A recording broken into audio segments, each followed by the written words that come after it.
13 waktu itu saudara baca ayat 14 dan lihat sampai pada ayat yang ke-16 kita akan baca bersama-sama. Matius pasal 5 ayat 13 sampai dengan ayat yang ke-16. Beginilah bunyi firman Tuhan. Garam dunia dan terang dunia. Kamu adalah garam dunia. Jika garam itu menjadi tawar, dengan apakah ia diasinkan? Tidak ada lagi gunanya selain dibuang dan diinjak orang. Kamu adalah terang dunia.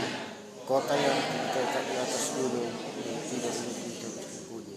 Lagi pula orang tidak menyalakan pelita lalu meletakkannya di bawah gantang, melainkan di atas kaki dia, sehingga menerangi semua orang di dalam rumah itu. Sama-sama ayat 16. Demikianlah hendaknya terangmu bercahaya di depan orang, supaya mereka melihat perbuatanmu yang baik dan memuliakan Bapamu yang di sorga. Puji Tuhan, dari bacaan Alkitab ini tema khotbah saya tetap sama pada yang ada di Alkitab kita, menjadi garam dan terang dunia. Saudara yang dikasih dalam Yesus Kristus, Tuhan bicara tentang Natal adalah bicara tentang suatu kehidupan yang telah berdampak, kehidupan yang penuh berkat-berkat kekekalan, kehidupan yang telah mencari sesuatu, hidup yang telah dan rela dikorbankan demi kemaslahatan orang lain. Saudara yang dikasih, dan itulah yang menjumpai dalam pribadi Tuhan kita Yesus Kristus, yang oleh Filipi pasal 2 ayat 8-11 berkata, yang walaupun dalam rupa Allah tidak menganggap kesetaraan dengan Allah itu sebagai milik yang harus dipertahankan, melainkan telah mengosongkan dirinya sendiri dan mengambil rupa seorang hamba dan menjadi sama dengan manusia, dan dalam keadaannya sebagai manusia ia telah merendahkan dirinya, lahir di kandang hina Betlehem, dan taat sampai mati, bahkan sampai mati di kayu salib. Itulah sebabnya Allah sangat meninggikan dia dan mengaruniakan kepadanya nama di atas segala nama, supaya dalam nama Yesus Kristus Tuhan bertekuk lutut segala yang ada di langit dan yang ada di atas bumi dan yang ada di bawah bumi, dan segala lidah mengaku Yesus Kristus adalah Tuhan, bagi kemuliaan Allah Bapa. Kita beri tepuk tangan dulu bagi Tuhan kita Yesus Kristus.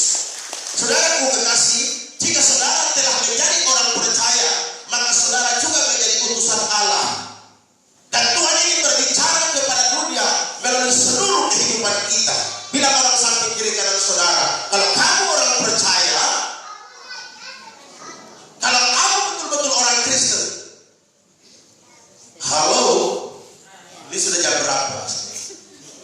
Saya begitu semangat itu saudara, dua kemungkinan. Saya dalam setiap pelayanan KKR saya jumpai cuma ada dua macam anggukan.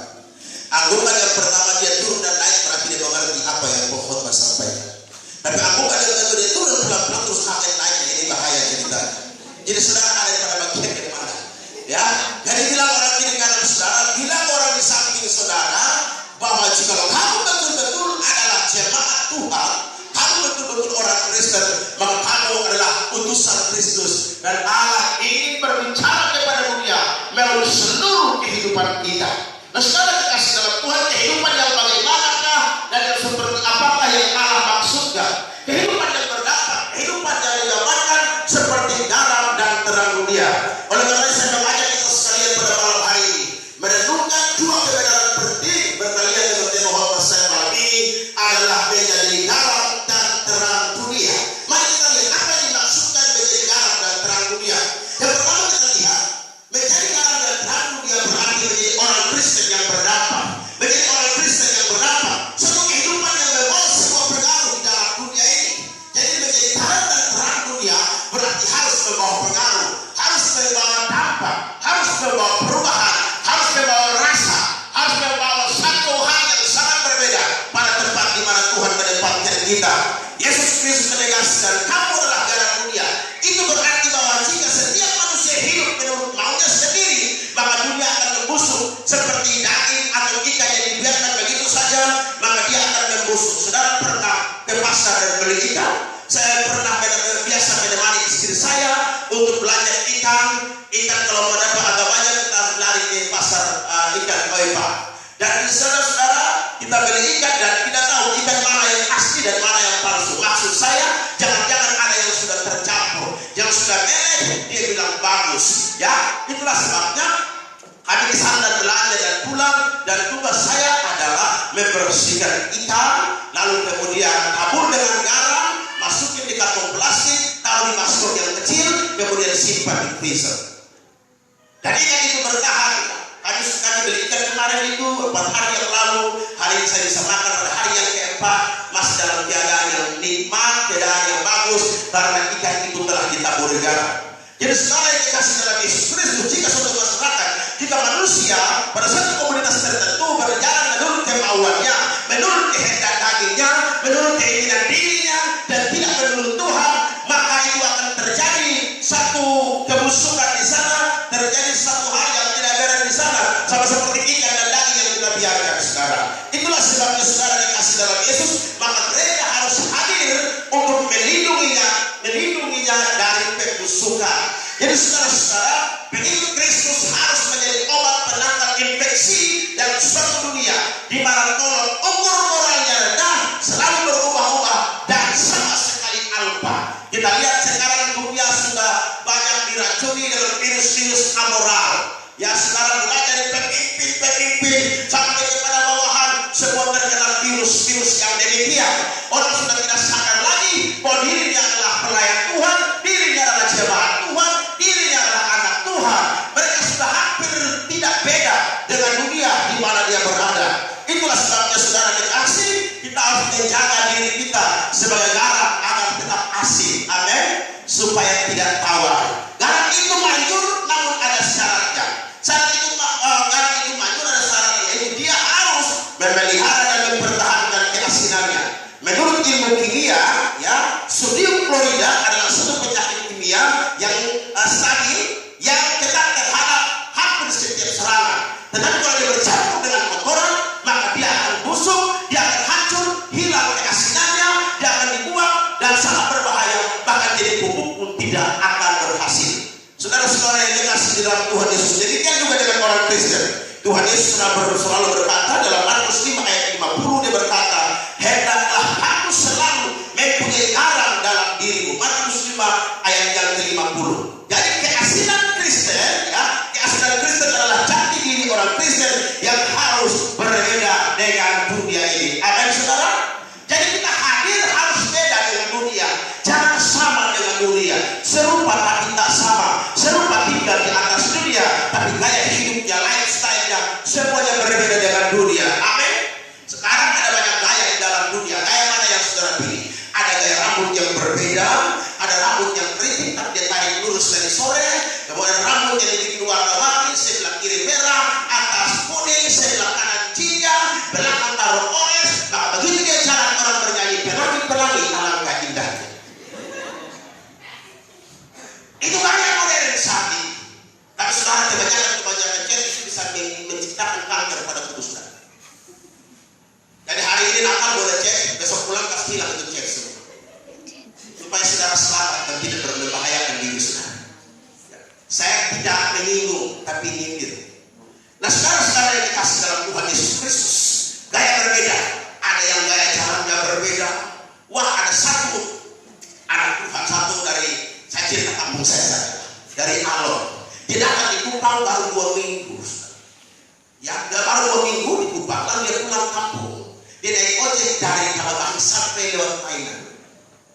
Begitu di Mainan situ tiba-tiba angin yang kencang. Ya. Saudara tahu dia pakai sepatu ketek, lalu dia pakai rebel hitam, wadah rambut dikasih poni agak miring sedikit. Dia duduk dengan tukang ojek. Sampai di Mainan situ tiba-tiba angin kencang lalu abu naik, saudara. Dan apa yang terjadi? Dia berkata, ih, ada mbak abu naik. Padahal baru 2 minggu loh, saudara. Baru 2 minggu di Kupang. Jadi saudara yang dikasih gaya itu ada gaya jalan yang berbeda, ada gaya yang dibuat-buat, kadang-kadang semua gaya yang dipikir-pikir. Tapi anak Tuhan pun gaya harus beda dengan anak dunia. Amin. Gaya bicaranya beda, gaya berjalannya beda, gaya berkomunikasinya beda, gaya berkomunitasnya berbeda, gaya berkumpulnya berbeda, gaya bekerjanya berbeda. Dia akan menghindarkan diri daripada korupsi. Dia tidak akan mengkhianati istrinya, dia tidak akan mengkhianati suaminya, dia tidak akan melakukan hal-hal yang di luar gaya hidup anak-anak Tuhan. Sering saya ulang-ulang ilustrasi ini, nikmat, makanya saya ulang-ulang. Anjing telepon kucing. Kucing kita ketemu katanya. Begitu ketemu, kucing tanya, anjing kenapa kau telepon saya? Lalu kemudian anjing bilang, kita bingung lihat dulu. Kenapa setiap kali buang air besar harus tutup dengan kotoran? harus cukup dengan pasir. Lalu ayam kucing dengan santai menjawab, kebersihan itu bagian dari iman, coy. Lalu kemudian kucing juga marah sama anjing. Anjing, saya mau tanya juga, kenapa setiap kali lu kijing harus angkat kaki sebelah? Kalau anjing dengan santai menjawab, gaya itu perlu, bro. Jadi kalau anjing dan kucing saja mengerti gaya, apalagi anak Tuhan. Kalau anak Tuhan tidak mengerti gaya, maka dia lebih bijak, jadi biadab daripada kucing dan anjing. Jadi saudara kasih, gaya itu penting. Kita boleh bergaya, tidak apa-apa lah saudara. Ada yang hidungnya pendek, dia mau kasih panjang, silakan saja. Ada yang pipinya tipis, dia mau kasih lebar, tidak apa-apa. Ada yang semuanya sekarang ini masa-masa plastik. Ada yang mukanya plastik, ada yang giginya plastik, semua serba plastik. Asal jangan istrimu dari plastik saja. Anak Tuhan harus mempertahankan jati dirinya. Ini saya, anak Tuhan, beda dengan dunia. Saya kira penjelasan ini tidak perlu rinci, karena kita semua tahu apa bedanya anak Tuhan dan anak dunia. Amin, saudara. Saya tanya, ikan apa yang ikut arus? Ikan lumba-lumba? Kenapa? Ikan apa yang ikut arus? Ikan yang tidak bisa berenang. Kasihan ikannya. Kenapa dia tidak bisa berenang? Kenapa dia jadi ikan darat saja? Ikan yang tidak atau yang ikut arus adalah ikan mati. Betul Bapak. Saya harap pendek-pendek tidak usah jawab. Itu haram hukumnya. Jadi saudara, ikan mati yang ikut arus. Jadi orang Kristen yang suka ikut arus, itu orang Kristen model ikan yang mati. Di dalam gereja lain, di luar lain. Di dalam gereja dia bilang aku berubah, suhu berubah. Begitu pulang gereja aku masih seperti yang dulu. Tidak ada perubahan yang nampak dalam diri. Ponakan saya di Alor, dia jalan sambil nyanyi. Mimpikah diriku melihat dirimu, di mana jagamu, di sini gudangmu. Dia nyanyi. Begitu saya muncul, langsung dia berubah. Aku bersorak. Jadi di mana warna kita? Di mana gaya hidup kita? Yang di dalam gereja kita memuji menyembah Tuhan, itu harus terbawa sampai di luar, sampai di lingkungan, sampai di tempat gereja kita, sampai di keluarga kita, sampai di rekan bisnis kita, sampai di kolega kita, sampai di tempat studi kita, di sekolah, di kampus. Kita harus bisa membawa gaya hidup itu berbeda. Saudara-saudara yang dikasih dalam Yesus Kristus, maka Tuhan bilang kamulah garam dunia, maka kamu harus mau perubahan. Jadi hidup ini jangan biarkan dunia mempengaruhi kita, biarkanlah kita yang mempengaruhi dunia. Jangan kita dipengaruhi oleh sistem dunia, biarlah kita yang mempengaruhi sistem dunia dan bawa mereka datang kepada Kristus. Saudara-saudara, maka Tuhan berkata kamulah terang dunia dan terang dunia, dan kamu juga dikatakan terang dunia. Yohanes 8 ayat 12 berkata Yesus Kristus terang dunia. Dan sehingga kita adalah terang dunia karena terang dari Kristus itu ditransferkan ke dalam kita, maka kita bisa menjadi terang dunia seperti bintang-bintang yang menerangi malam. Dan setiap orang ketika melihat indahnya bintang itu, melihat terang yang ada di dalam diri kita, mereka berbondong-bondong dari mana sumber terang itu, dan kita bisa membawa mereka pada sumber terang itu, yaitu Yesus Kristus Tuhan. Jadi jemaat yang diberkati oleh Tuhan, kalau kita menjadi terang berarti kita harus bisa menampakkan itu kepada semua orang. Jadi jangan seperti perkampungan yang ada di dalam lembah, yang walaupun listrik menyala orang tidak bisa lihat dari jauh karena dia ada di dalam lembah. Apalagi perkampungan yang sudah bentuknya kayak kacu, kita mesti naik mendaki turun ke bawah, turun lagi baru sampai dapat rata di bawah, lihat listrik, tapi listrik tidak bisa dilihat orang di sebelah karena tidak terjangkau. Maka kita berkata, hendaklah terang bercahaya di depan semua orang, dan janganlah menyalakan lampu lalu taruh di bawah ganta, tapi harus diperlihatkan. Berarti bahwa kita harus bisa mempromosikan Tuhan lewat kehidupan kita. Dalam kita perkataan perbuatan baik dalam kaitannya dengan terang. Jadi perbuatan baik bukan saja kita memberi orang yang berkekurangan, bukan saja kita memberi orang yang membutuhkan, tapi kebaikan itu dinyatakan dengan kita membawa orang datang ke gereja, datang ajak ke gereja, kemudian bawa dia bersekutu. Amin, saudara. Jadi jadi orang Kristen jangan pelit. Jangan pelit keselamatan. Kita harus bagikan dengan orang lain. Kita harus bawa orang lain datang kepada Kristus. Jadi jangan saudara lihat orang 3 bulan tidak gereja, lalu begitu tidak begitu saudara berkata, berkat Tuhan gereja berkata, karena 3 bulan tidak gereja, kau kena di sini. Kalau saudara, kenapa dia tidak gereja 3 bulan? Mungkin ada masalah yang dia hadapi. Sehingga dia memilih lebih untuk berdiam diri ketimbang mencitrakan kepada orang lain dan membuat dia tidak sempat beribadah. Jangan kita menghakimi. Tugas kita datangi dan bawa mereka datang kepada Kristus. Amin, saudara. Itu tugas kita. Cari terang. Terang itu ditunjukkan, dilihat oleh orang lain. Jadi kekristenan ini harus dilihat oleh orang lain. Keimanan kita harus dilihat oleh orang lain. Harus disaksikan oleh orang yang tidak seiman dengan kita, supaya mereka melihat iman kita yang luar biasa. Pada akhirnya juga mereka menjadi seiman dengan kita, karena mereka telah dituntun oleh terang Kristus melalui kita untuk dibawa datang kepada Kristus. Jadi itu hal yang pertama. Menjadi terang dan terang dunia berarti menjadi orang Kristen yang berdampak, yang membawa pengaruh, yang membawa perubahan. Istri bawa perubahan pada suamimu. Suami belum gereja, jangan saudara pulang dan berkata, Papa ingat, tadi pendeta khotbah, kalau Papa tidak gereja, masuk neraka. Lalu kemudian Bapak bilang, kenapa? Masuk neraka urusan saya, bukan urusan kau. Kemudian ditipu saudara, saudara terlibat di neraka. Saudara kekasih, kita bawa pengaruh dimanapun kita berada. Yang kedua, menjadi garam dan terang dunia berarti berbagi pesan kehidupan kita kepada orang lain. Bilang samping kiri kanan saudara, menjadi garam dan terang dunia berarti membagi pesan kehidupan kita kepada orang lain.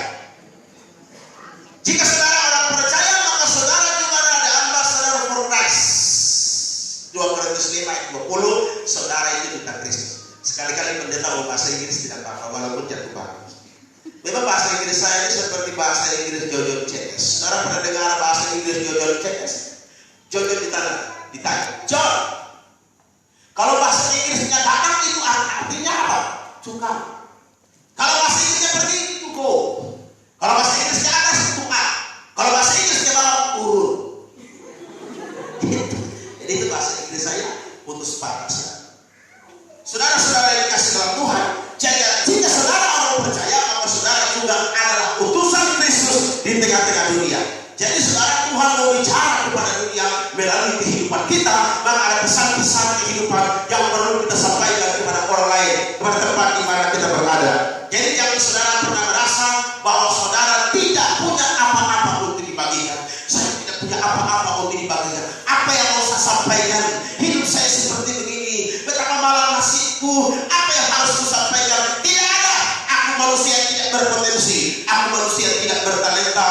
Aku layaknya dikuburkan saja lebih awal daripada membuat sempit-sempit permukaan bumi ini. Tidak saudara. Ada sesuatu yang Tuhan mau kita lakukan. Musa bilang dia tidak pandai bicara, tapi Tuhan bilang apa? Siapa yang cipta lidah?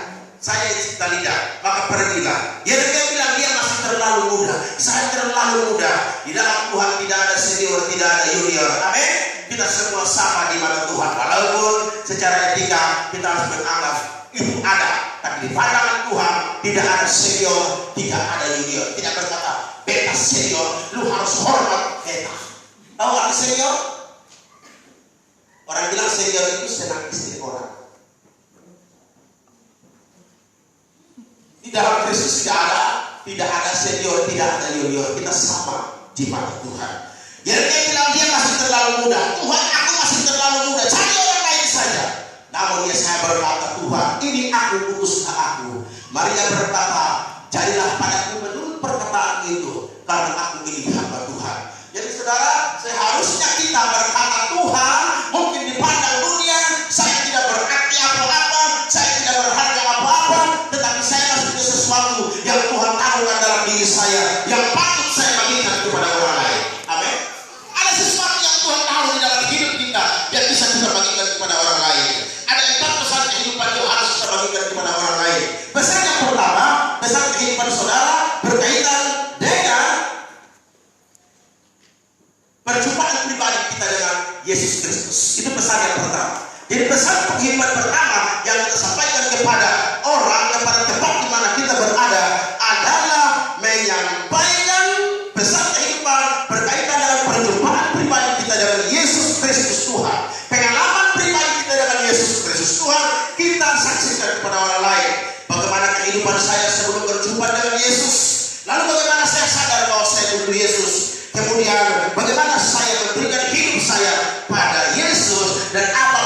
perubahan, perbedaan-perbedaan yang Tuhan buat ketika saya pasrahkan diri saya pada Yesus. Jadi pengalaman pribadi kita lah yang dapat kita bagikan kepada orang lain. Amin.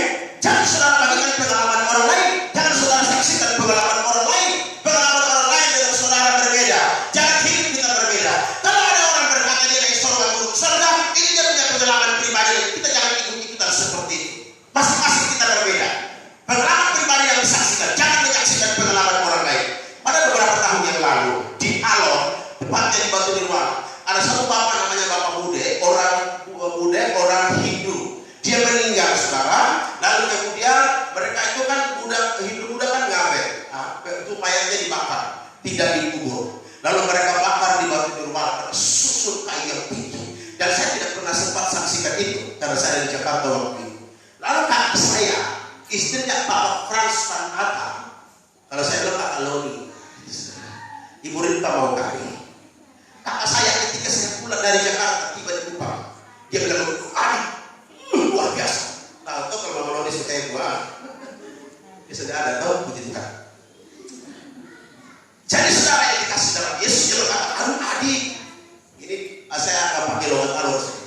Aduh adik, apa dia tahu? Apa Farid artinya orang banyak. Papu dia bodoh, Omega, aku udah meninggal dikasih, luar biasa. Ada orang berbual, ada orang pupul. Kalau kemudian dia pemain orang taruh di atas, orang bakar, ini luar biasa. Bakar karena tidak sempat pecah mayatnya, orang ambil pisau, tusuk. Mulai dari depan tusuk. Dia minyak tunggal kedua, bikin api tambah besar. Aromanya seperti aroma daging bakar. Ini daging bakar. Luar biasa ini. Manusia ini bertumpah ruah di waktu di Nirwana. Oh iya, luar biasa saya tanya. Ibu juga saksikan? Tidak. Bagaimana saya percaya itu? Kalau ibu menyaksikan hal yang dilihat orang dan ibu sendiri tidak menyaksikan. Saya begitu diyakinkan. Saudara, tidak melelahkan saja begitu meyakinkan, apalagi dia melelahkan secara langsung. Itu mungkin dia di para foto dan cerita. Luar biasa. Karena begitu meyakinkan. Jadi saudara, saya ini jadi tidak percaya. Kenapa ibu sendiri tidak ikut menyaksikan pembakaran mayat? Kok ibu cerita begitu meyakinkan? Jadi kebanyakan orang hanya bisa ada yang menyaksikan yang dialami orang lain, tapi dia sendiri tidak bisa menjadi saksi. Dia ini menggambarkan ibarat calon yang ada di Jakarta. Kalau saudara yang sudah pernah ke Jakarta, itu Jakarta dengan Kupang beda. Kalau mikrolet itu tidak ada konjaknya. Sopir saja yang bawa. Ayah Pulau Gadung Jakarta, ayo Pulau Gadung. KWK, mobil KWK. Ayah Pulau Gadung Jakarta. Begitu kita naik konjak ketinggalan, sopir sendiri yang jalan. Karena memang tidak ada konjak. Ayo Banyumas, di usia besar. Om. Tapi sudah apa yang terjadi? Begitu kita jalan, yang kami panggil penumpang tidak ikut. Rupanya dia calon. Orang sudah sampai di Banyumas, dia masih berteriak di Pulau Gadung. Ayah Pulau Gadung, Banyumas, itu kerjanya. Jadi kebanyakan orang hanya tidak bisa menyaksikan apa yang dia alami, maka dia akan seperti calon yang membawa orang datang kepada Yesus, tapi dia sendiri tidak datang kepada Yesus. Dia membawa orang ke surga, tapi dia duduk dan peluk itu bau lava dan tidak bisa masuk surga. Dia hanya jadi calon. Sekarang saudara mau pilih mana? Mau jadi calon atau calon yang langsung menuju ke tempat tujuan? Kita panggil orang dan sama-sama naik bis ke tempat tujuan. Akan saudara bilang samping diri kalian, ingat, jangan jadi calon. Sekali lagi menegaskan, jangan coba-coba jadi calon. Panggil orang lain yang sama Yesus, tapi dia sendiri tidak mau datang. Ajar orang lain bertobat, tapi dia sendiri tidak bertobat. Ajar orang lain tentang kasih, dia sendiri tidak mengasihi. Ajar orang tentang mengampuni, dia sendiri tidak mengampuni. Ajar orang tentang pokoknya teologinya hafal. Ayat firman luar kepala. Karena saya luar kepala, tidak ada yang tertinggal satu pun di kepala. Maka dia lupa. Jadi saudara, bagikan kehidupan kita. Dulu hidup saya sebelum kenal Kristus, hidup saya seperti ini. Saya seorang yang tidak takut Tuhan. Perbuatan saya berjahat. Hidup saya seperti preman. Hidup saya tidak menganggap hamba Tuhan. Saya tidak menganggap gereja. Saya malas di gereja. Saya berpikir mau cari gereja buat apa? Di rumah pun kita bisa beribadah. Nonton televisi, bukan pergi bertemu aja yang khotbah. Haleluya saudara-saudara. Dari bersama dengan saya ini dari katakan haleluya. Kalau orang jalankan kamu kolega, saudara tidak kasih persembahan. Jadi saudara yang dikasih dalam Yesus saudara, bandingkanlah besar kehidupan kita. Bagaimana kita berjumpa dengan Yesus. Saya bertobat, saya masih ingat tanggal 25 Mei, tepatnya hari Kamis, jam 3 sore tahun 97. Saya bertobat dan terima Yesus. Dulu saya seorang pemalu. Dulu saya orang yang mulutnya mati. Dulu saya tidak secerewet sekarang. Keluarga saya heran melihat perubahan yang terjadi dalam diri saya. Kamu kok cerewet sekali. Saya itu cerewet pada saat jual kue keliling kampung. Saya keliling kampung dari SD sampai SMP, jual kue keliling kampung. Roti kukus isinya kenapa minum dengan kopi pasti enak. Dan saking putar-putarnya saya, orang kenal saya. Ketika saya bilang roti kukus, mereka bilang itu Markus kukus yang kami. Dan terjadi satu keajaiban di sana. Ketika saya jual roti kukus, lalu pemilik panggil saya, dia suruh saya duduk. Dia putar teh manis, dia taruh di meja. Dia suruh saya minum, sambil suruh saya makan kue yang saya jual. Dan dia yang bayar. Jadi itu satu keanehan yang terjadi, keajaiban yang terjadi sepanjang hidup saya sekali dan tidak pernah terulang sampai hari ini. Di mana penjual menjual kue dibeli oleh pembeli, kemudian dimakan oleh penjual. Itu aneh saudara. Saya berpikir mulai dari jalan kaki dengan bersepeda, saya keliling jual kue.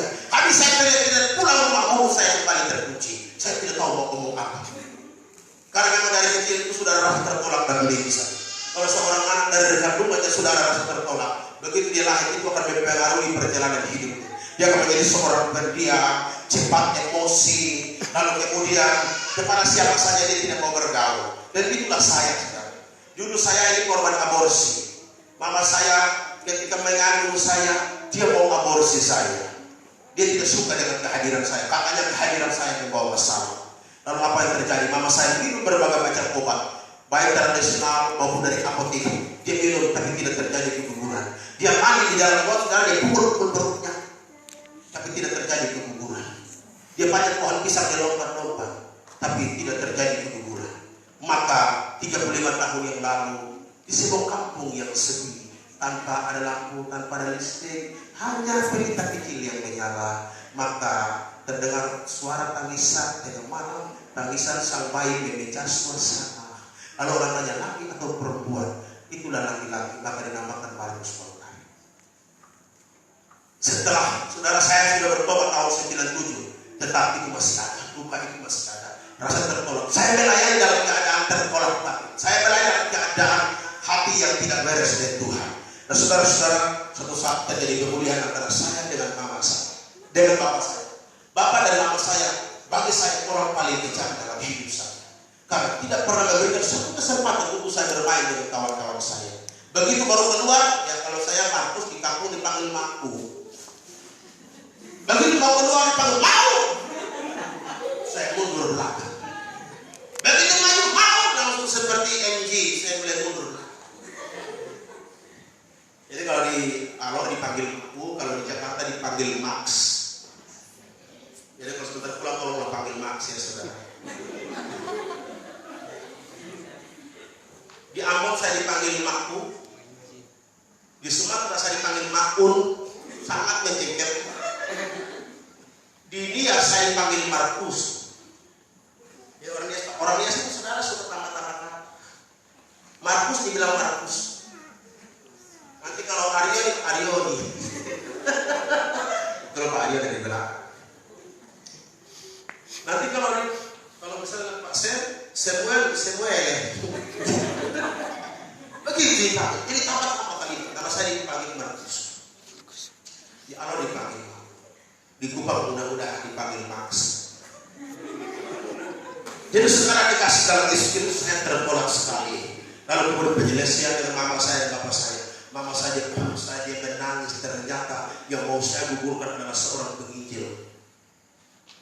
Saya bilang, mama pantas dari kami tidak bersaudara. Limanya akan terang, saya gelap gulita. Kenapa? Pada waktu di kandungan mama saya pukul saya kebetulan tahu pincang sini. Begitu kalau pukul saya sini, kesana aku tahu wah bodoh. Tadinya biru gelap. Sehingga suatu waktu saya kakek sakit Pulau Rias, Begitu saya sampai di Teluk Dalam, itu anak-anak yang lagi belajar SMA, guru-guru semuanya tersentak berhenti mengajar, semuanya berlarian keluar. Karena saudara tahu dia seorangnya putih-putih, bersih, mata Korea, mata sipit dan cantik-cantik. Begitu saya muncul tiba di sana, maka datanglah firman Tuhan, lalu kegelapan turun menutupi bumi. Dan mereka semua heran lihat saya. Tiba-tiba ada yang panggil, Mester, Mester. Ini Mester dari mana? Kami tidak bawa Mester dalam tim. Tapi teman saya mereka pikir lu udah negro. Wah, tapi mereka bilang begini. Mereka sudah tahu gaya humor saya. Mereka bilang, Pak, itu sudah capek dari Gunung Setule sampai di sini. Naik motor itu mabuk-mabuk. Pikir sedikit supaya kita ketawa. Mereka Mester, Mester. Saya balik, oke. Saya balik. Lalu mereka bilang begini, Mester apa kabar? Saya baik-baik saja. Lalu mereka bilang, Mester baru sampai Indonesia. Ya, saya baru datang di Indonesia. Sampai Sumatera Utara, Purworejo. Saya turun-turun, untuk bikin aktivitas. Nanti juga bangga kami. Dan percaya. Mereka lihat turun naik, mereka bilang, Tuan, kenapa Tuan begitu hitam? Wah, sedikit tersinggung, tapi tak apa. Tuhan kenapa begitu hitam? Boleh kami pegang? Mereka pegang muka saya, mereka cubit saya. Wah, dalam hati bisa habis saya. Lalu mereka bilang begini, kenapa Tuhan begitu hitam? Saya bilang, apa ada aku juga? Agar jika mama melahirkan saya, kita tinggal aku mati semua. Mereka bilang, oh ya? Begitu mama mau kasih minum, saya susu dia salah ambil kopi. Oh, pantasan saja. Dan saudara, ternyata kulit hitam saya membawa keberkahan pada KKR. Saudara, saya jadi pengkhotbah tunggal 30 hari. Dari tanggal 1 Januari sampai 31 Januari. Di lapangan Lomba Batu Polonius. Dan setiap malam itu 3.000 orang itu non-stop hadir dalam KKR. Mereka hadir bukan saja dalam khotbah saya, dan mereka hadir melihat berkhotbahnya kulitnya lain daripada yang lain. Dan itu jadi keberkahan luar biasa. Jadi saudara-saudara kekasih dalam Yesus Kristus, saksikanlah apa yang kita alami. Boleh kita saksikan orang lain tapi jangan terlalu banyak dan terlalu ya. Kita punya harus paling banyak kita saksikan. Di pesan kehidupan yang pertama yang perlu kita saksikan adalah bagaimana perjumpaan pribadi kita dengan Tuhan Yesus Kristus. Kemudian saudara yang dikasih dalam Tuhan, pesan kehidupan yang kedua adalah berkaitan dengan pelajaran-pelajaran, pengalaman-pengalaman kehidupan kita yang kita jalani dalam hidup ini. Ketika menghadapi kemalahan hidup apa yang saudara alami, saya percaya bahwa dalam 1 tahun perjalanan kita ada banyak hal yang kita alami. Ada suka dan duka, ada pahit dan manis dari kehidupan yang kita jalani. Ada kegagalan-kegagalan yang kita alami. Ada permasalahan-permasalahan yang kita alami. Tapi oleh anugerah Tuhan saja kita bisa melewati semua sampai di penghujung tahun ini. Saksikan itu ketika saya. Jadi saudara bisa jadi konselor bagi orang lain. Ketika saudara pernah sakit hati, saudara pernah kecewa di tahun 2016, maka saudara pun bisa menyaksikan itu kepada orang lain. Dulu saya pun mengalami hal yang sama seperti kamu. Kebanyakan ibu-ibu saya akhir-akhir ini banyak sekali dapat SMS dan dapat telepon dari ibu-ibu. Ibu-ibu yang berkata, Pak Pendeta, saya baru digampar suami saya. Pak Pendeta, suami saya selalu memfitnah saya. Bilang apa? Ketika saya pergi bersungguh-sungguh apa? Sepulang bilang saya mencari laki-laki. Oh betul, ibu cari laki-laki. Tapi yang pertama lagi tidak laki-laki yang namanya Tuhan Yesus. Apa ini menghina? Jadi saudara dikasih dalam Tuhan difitnah oleh suaminya. Tapi banyak orang yang melewati pengalaman pahit ini bisa menyenangkan suaminya. Mereka bisa berbagi pengalaman ini. Jadi membagi pengalaman ini tidak harus jadi pendeta walaupun itu penting. Amin. Membagi pengalaman ini tidak harus terbatas teologi walaupun itu penting. Apa yang bisa kita bagikan? Mari kita bagikan dari pengalaman hidup kita. Saya minta waktu untuk saudara. Coba saling memandang dulu, saling menatap. Lalu tanya, permasalahan yang paling unik di tahun ini yang kamu alami, yang membuat kamu hampir putus asa dan tinggalkan Tuhan, karena kamu bisa melewati semua. Pengalaman apa itu? Coba tanya, ada kan? Kalau jawab ada, dalam korek lain, ada apa ya? Contoh manusia ini selalu korek orang dengan salah. Oke, sakit hati. Kenapa sampai gini? Hah? Di mana ini? Suka urus orang lain. Contoh ini terlalu kepo dari orang lain sampai lupa diri. Ya. Jadi tanya, kamu pernah sakit hati? Pernah. Ada orang yang sampai hari itu mungkin belum selesai sakit hati. Dia terbawa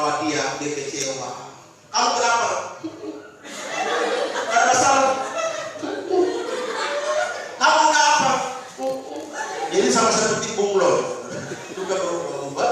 Ada satu jenis di kampung kami namanya Simon Mai. Itu ditanya, di surga? Neraka? Kok seperti ini? Jadi kalau orang tipe-tipe sakit hati, kecewa, apalagi dia sudah berjalan-jalan lagi di jembatan di libat sana dulu murung-murung. Kenapa?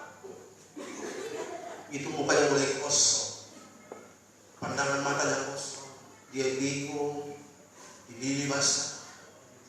Kamu kenapa? Ada masalah? Kamu bisu? Wah, ternyata dia butuh orang bisu. Gitu. Saya bersyukur di Jakarta ada pemuda kami, dia bersaksi dengan begitu luar biasa. Saya bersyukur kepada Tuhan, tapi saking meneteskan air mata. Puji Tuhan, Tuhan itu baik. Tuhan luar biasa. Saya bilang, kenapa adik? Aku baru diputusin pacar, Pak. Begitu. Jadi, mereka bersuka cita. Saya bersuka cita diputusin pacar saya. Siapa di antara saudara yang berani bersaksi hari ini? Beri, contoh apa-apa kok. Jangan pas turun di bawah. Besok sama aja tuh. Nanti dia putus mereka. Pulang ke rumah itu boneka hadir. Wah, dikunci-kunci pintunya. Makanya kangen, kenapa mau nggak Tina? Tina, kenapa? Sakit, masuk kok kita berasa sakit, bilanglah sama mama tolong, mama sudah ngerti. Persoalan mama dan papa besok tahu juga persoalan mama sudah akan pernah tahu. Biarkan beta dengan BBM yang tahu, biarkan beta dengan WhatsApp yang tahu, biarkan beta dengan Twitter yang tahu, biarkan beta dengan diari yang tahu, diari. Hari ini beta kesal sekali. Tapi kalau kau teman hidupku, yang lain sobat-sobat hanya kau yang tahu. Jadi saudara-saudara yang dikasih dalam Tuhan, bagi pengalaman kita dengan Tuhan. Besarnya kehidupan yang berikut, ya. Besarnya kehidupan yang berikut yang perlu kita saksikan adalah kerinduan ilahi kita sampaikan.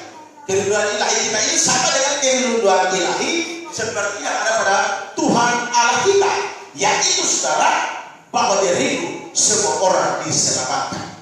Sehingga kerinduan ilahi itu juga dialirkan, ditransferkan kepada kita sehingga kita pun pergi mencari jiwa yang terhilang. Saudara, kami Komisi Penginjilan sejak terpilih untuk menjadi Komisi Penginjilan tanggal 29 Oktober Pak ya, itu kami sudah mulai bergerak dari Mas Soleh. Setelah itu kami bergerak tanggal 14 November sampai 22 November di Saburai 2, dan saya sudah SMS ke Ibu Komisi Doa tentang keberangkatan kami. Ya, saudara-saudara yang kasih, kami sampai di Saburai 2. Di sini ada orang Sabun pasti tahu tentang Sabun. Kami sampai di sana, itu KKR malam pertama, kemudian besok pagi kami kunjungi jemaat, berangkat jam 8 pagi, pulang jam 7 malam sampai di rumah. Keliling saudara, bayangkan saya dengan postur tubuh seperti harus naik turun lembah, keliling, baru panasnya matahari sangat luar biasa, membuat saya luar biasa, dan sampai harus berurusan dengan kaki yang berdarah dalam perjalanan.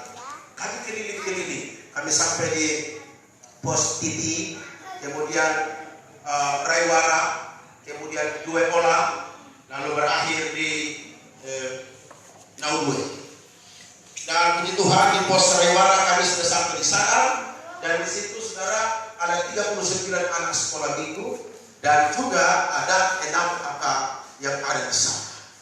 Dan mereka juga mau menyerahkan tanah berukuran 40 kali 50 meter untuk kita bangun gereja berukuran 6 kali 10. Sedang dalam proses untuk pelepasan hak tanah, kita berdoa supaya Tuhan tolong, sehingga rencananya kalau pelepasan hak tanah sudah berhasil, maka Komisi Penginjilan pada bulan April kita akan turun untuk membangun gedung berukuran 6 kali 10 dengan membutuhkan biaya kurang lebih 20 juta rupiah. Dan harapan kami ketika Rakerda 4 di Jire Soke, itu gereja-gereja lokal, selama 10 bulan, tiap bulan sesuai dengan kemampuan yang ada, memberikan dukungan untuk pos ke Raiwara. Kalau ada yang belum, silakan dikumpul supaya kita bisa yang cari kurang yang apa untuk pergi bangun satu gedung semi permanen. Nah, agar supaya nama Tuhan dimuliakan. Dan juga di Pos Titi maupun di Dua Olah itu simpatisannya sampai 30 orang. Dan saya tidak bilang orang-orang kafir, karena Alkitab berkata tidak boleh sebut saudara kafir. Walaupun kita dikafir-kafirkan, tidak apa-apa. Jangan menyebut saudara kafir. Tapi saya mau bilang di luar kandang yang belum diselamatkan. Dan Pos Kayu Arum itu dikelilingi oleh saudara-saudara kita yang masih di luar kandang. Nanti pada Rakela 1 ini saya akan tampilkan videonya, saya akan tampilkan gambarnya supaya kita saksikan langsung. Daripada bikin makalah banyak-banyak kasih keliling orang tukut negara dan kacang lain, lebih baik kasih tunjuk saja di layar supaya orang lihat.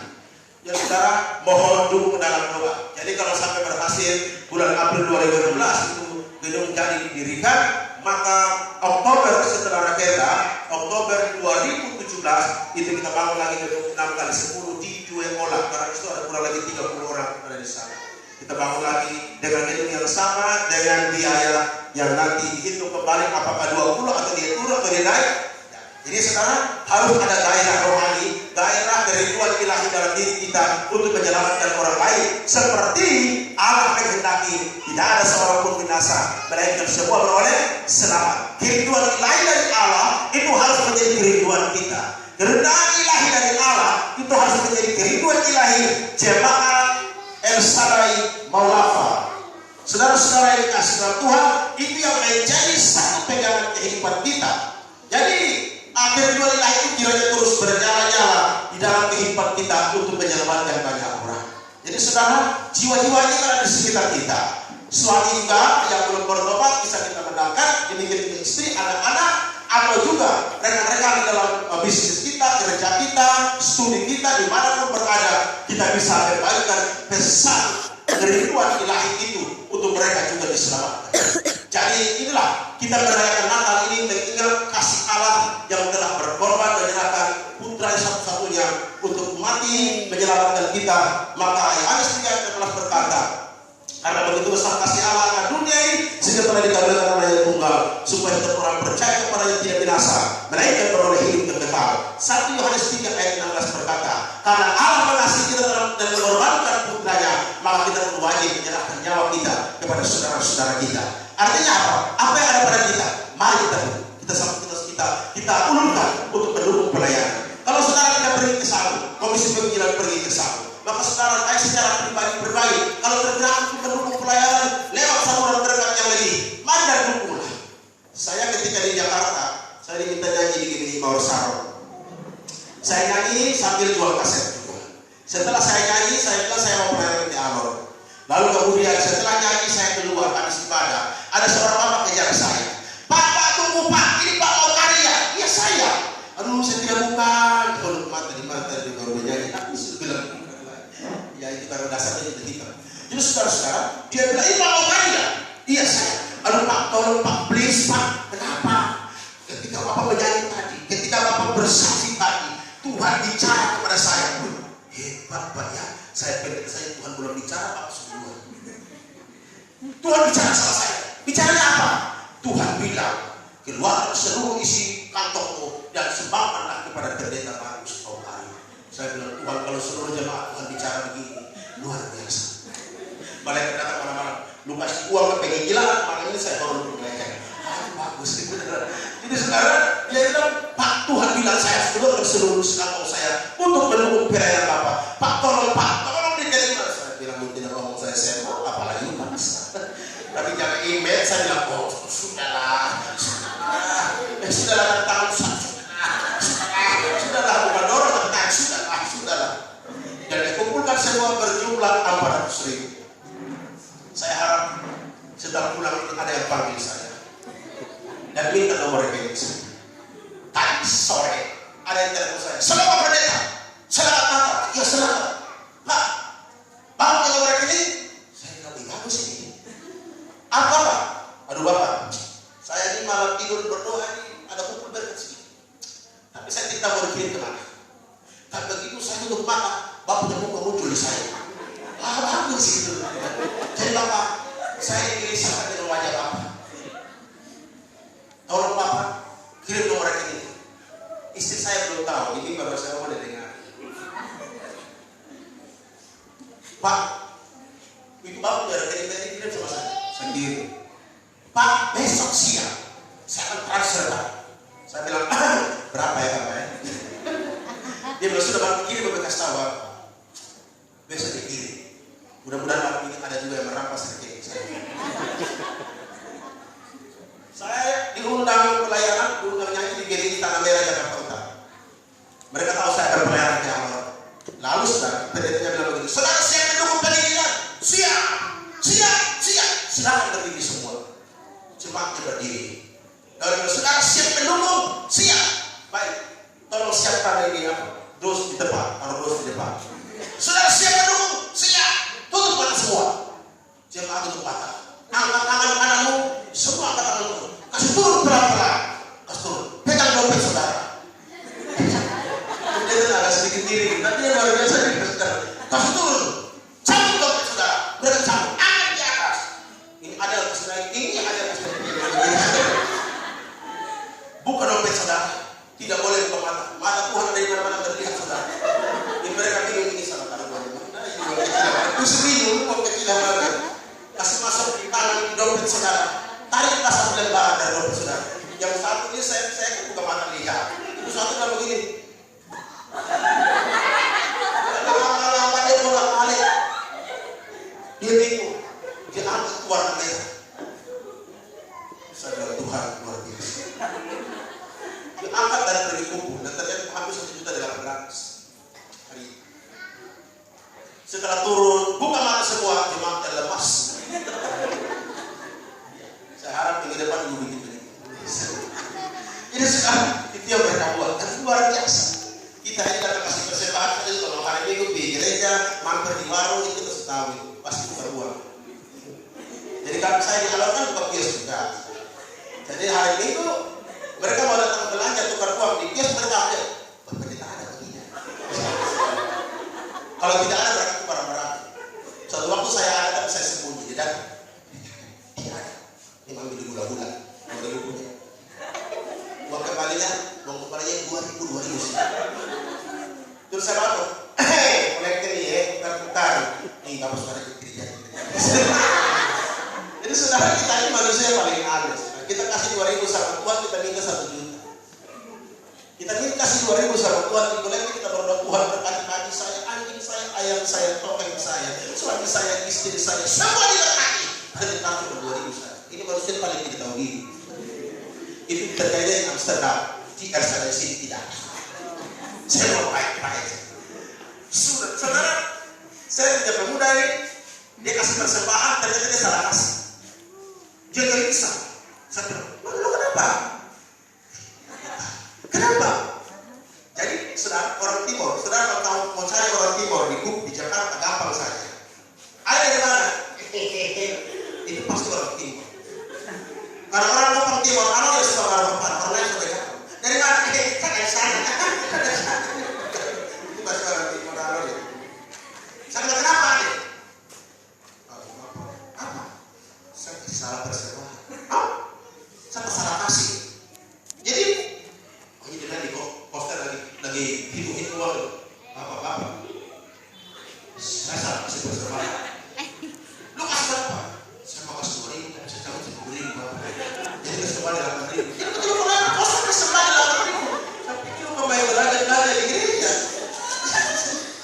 Ini kisahnya ini betul-betul. Jadi naik lagi dia minta 8.000. Yang 2.000 maksudnya 8.000 punya saya. Jadi saudara-saudara yang dikasih oleh Tuhan, pesan apa yang kita sampaikan kalau hidup kita boleh? Yang terakhir, pesan kehidupan berkaitan